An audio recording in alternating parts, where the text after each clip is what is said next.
मित्रों, वैदिक ज्योतिष केंद्र में आपका स्वागत है।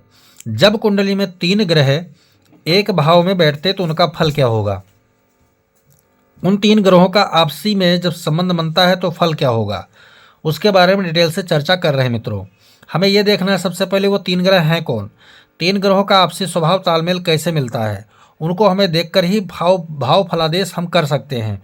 फिर राशि का संबंध देखना है, भाव का संबंध देखना है, क्या उस भाव के कारक हैं, क्या उस भाव में खराब हैं, अकारक हैं। राशियों में शत्रु राशि मिलती है, मित्र राशि मिलती है, उच्च राशि मिलती है, मूल त्रिकोण मिलता है, या परम शत्रु राशि या नीच की राशि में जाते हैं। उन सबको हम डिटेल से चर्चा करने के बाद ही फल निकाल सकते हैं। मित्रों, तो ये रहा कुंडली में, यह लग्न कुंडली है। मित्रों, 3 ग्रह युति फल, मंगल, गुरु और बुध, ये तीनों ग्रह के यहाँ बैठे हैं, लग्न भाव में बैठे हैं। लग्न भाव मंगल स्वराशि होकर बैठा, क्योंकि ये राशि किसकी है, मंगल की राशि है। मंगल की दृष्टि कहाँ कहाँ जा रही है, मंगल की दृष्टि एक तो सप्तम भाव में जा रही है, चतुर्थ भाव में जा रही है और अष्टम भाव में जा रही है। गुरु कहाँ बैठा है, लग्न में बैठा है, मित्र राशि में है, क्योंकि मंगल गुरु का मित्र भाव ग्रह है, तो ये मित्र राशि होगी। गुरु की दृष्टि कितनी है, पंचम भाव, सप्तम भाव और नवम भाव पे दृष्टि जा रही है। बुध बैठा है, बुध दोनों का शत्रु ग्रह है और ये राशि भी इसकी शत्रु हो जाती है, तो बुध की दृष्टि केवल सप्तम होती है। अब क्या हुआ, मंगल गुरु तो एक साथ जाएंगे, बुध अकेला अलग थलग पड़ जाता है, तो क्या करेगा, इन दोनों को छेड़ने का काम करेगा या ये दोनों मिलकर बुध को परास्त करेंगे। तो बुध का यहाँ पर जो है कहीं ना कहीं भावफल खराब हो जाता है। लेकिन ये दोनों को भी बुध छेड़ सकता है, तो इनके भाव में बलाबल में खराबी आएगी। अब यहाँ होगा क्या कि इनके बल का लाभ कौन लेगा, इनके बल का मंगल की दृष्टि में क्या करेगा, चतुर्थ भाव में, चतुर्थ भाव की बल को सुधारने का काम करेगा। सप्तम भाव पर यहाँ पर दृष्टिगत लाभ मिलेगा, यहाँ अष्टम भाव में लाभ मिलेगा, यहाँ नवम भाव में लाभ मिलेगा। और बुध जो कि उस भाव को भी खराब कर रहा है, तो उसकी दृष्टि यहाँ भी जाएगा, क्योंकि खराब की स्थिति में है, तो यहाँ सप्तम भाव को बिगाड़ने का काम करेगा।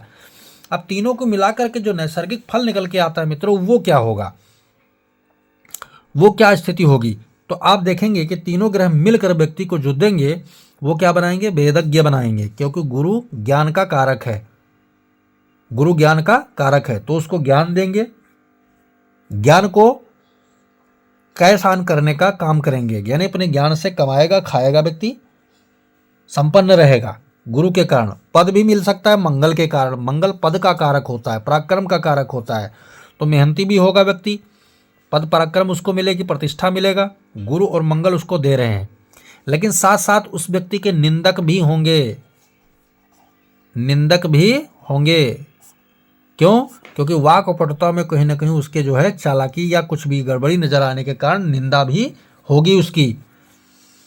बुद्ध ने यहाँ पर क्या किया, मंगल गुरु ने इसको वेदज्ञ बनाया, तो बुद्ध ने इसको निंदा दे दिया।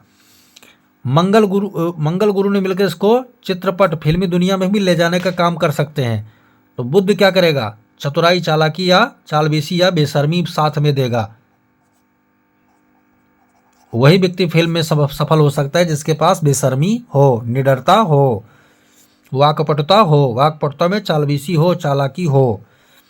प्रतापी, मंगल गुरु मिलकर इसको प्रतापी बना रहे हैं, लेकिन बुद्ध ने इसको क्या देगा, जलने वालों की कमी नहीं रहेगी, इसके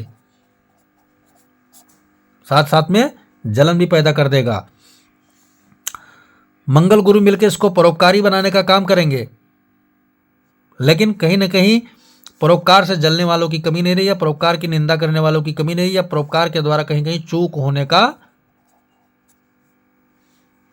या लालच होने का, माया जाल में फंसने का। परोपकार क्या होता है, पुण्य कर्म होता है, तो लालच बस या स्वार्थ बस ये परोपकार करने की भूमिका में कहीं कहीं फंस जाएगा व्यक्ति। ठीक है, गुरु मंगल और बुद्ध की युति मिलकर संगीतज्ञ बनाते हैं व्यक्ति को, तो संगीत में क्या करेगा, उच्च कोटि की सफलता संगीतज्ञ नहीं पाएगा, क्योंकि बुद्ध के खराब होने के कारण। राजा या पुरोहित, राजाओं की तरह जो होगा या राजर्षि पुरोहित बनने के काम करेगा, तो उसके अंदर वाकपटुता रहेगी, छल कपट चाल विषया रहेगी, चतुर चालाक होगा, इसलिए राजा के पुरोहिती का काम कर सकता है। ज्ञानी बहुत कम होगा, ज्ञान को कहीं ना कहीं बुद्ध जो है मारने का काम करेगा, चालाकी उसके अंदर भर देगा। भला करने का काम करने जाएंगे तो कहीं ना कहीं स्वार्थी हो जाएगा। इस प्रकार से बुद्ध जो है इनके भाव को, इनके फल को खराब करने का काम करेगा यहाँ मित्रों। अब हम बात कर लेते हैं कि भावगत बुध की स्थिति क्या है कुंडली में। हमने अभी फल के बारे में डिसाइड करके आपको बताया। तो बुध क्या है, छठे भाव का स्वामी है और साथ में तीसरे घर का स्वामी है, बैठा है शत्रु यानी खराब स्थिति में। तो क्या करेगा, यहाँ के बल के भाव को बल जो है होता है उनको खराब करेगा, और साथ में इन दोनों के ऊपर दृष्टि रहने वाली है, मतलब साथ में रहने वाले तो इनके भी खराब करेगा। दृष्टि 7 नंबर, तो इसके भाव फल को खराब करेगा। साथ साथ में व्यक्ति को रोगी बनाएगा, इच्छा पूर्ति में बाधा होगी, प्रेम में सफलता नहीं मिलेगा, संबंधों को खराब करने का काम करेगा। मतलब हमारा ये है कि जो ग्रह जहां से संबंध रख रहा है, जिस प्रकार संबंध रख रहा है, अच्छा है तो उसको सही करने का काम करेगा, अगर खराब है तो उसको बिगाड़ने का काम करेगा मित्रों। वीडियो समझ में आ गया होगा आपके। 3 ग्रहों का युति योग का क्या फल होता है उनको मैंने विधिवत आपको समझाया। अगर वीडियो पसंद आए तो लाइक करें, शेयर करें, सब्सक्राइब करें, साथ में बेल आइकन का बटन जरूर दबाएं ताकि हमारा नया लेटेस्ट वीडियो आप तक जरूर पहुंचे मित्रों। वीडियो बिना स्किप करके देखेंगे तभी पूरी तरह समझ में आएगा मित्रों। जय सिया राम।